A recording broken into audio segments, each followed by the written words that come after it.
Guys এখন রয়েছে কামারকুণ্ডু মা অন্নপূর্ণা হোটেলে যা এখানে তোমরা কিন্তু মাত্র 40 টাকায় পেয়ে যাবে, মানে এইগুলো না, এগুলো কিন্তু গাইস বাদ, এগুলো আমরা এক্সট্রা নিয়েছি মাত্র 40 টাকা। মানে এই যে হোটেলটা দেখতে পাচ্ছ, এই ধরনের দেখতে পাচ্ছ, এই ধরনের কিন্তু পেয়ে যাবে তোমরা মাত্র 40 টাকা। এখানে কিন্তু রয়েছে আলু ভাজা, পাঁপড়, পেঁয়াজ, লঙ্কা, এখানে রয়েছে কি ডাল, এখানে রয়েছে তরকারি। এই তরকারিটা কিন্তু চেঞ্জ হবে, প্রত্যেক দিন কিন্তু আলাদা আলাদা তরকারি হয়, আলাদা আলাদা ডাল হয়, চাটনি রয়েছে, ওকে। আর এর সঙ্গে আমরা নিয়েছি একটা মাছ, আর এই হচ্ছে একদম লাল লাল ঝাল ঝাল চিকেন, ওকে।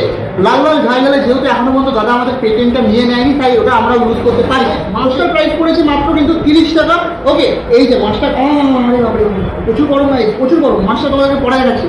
আর এখানে রয়েছে চিকেন, ওকে, এই যে এইটা হচ্ছে চিকেন, ওকে, 2 পিস চিকেন। এটার দাম কত ভাই? 50 টাকা। আচ্ছা, এই 2 পিস চিকেনের দাম কিন্তু 50 টাকা, সঙ্গে কিন্তু 1 পিস আবার আলুও দিয়েছে, ঠিক আছে। আমার মনে হয় আরেক পিস আলু কিন্তু পাওয়া যাচ্ছে, ওকে। যাই হোক, তো চলো এবার একটু কচি করে খাওয়া যাবে।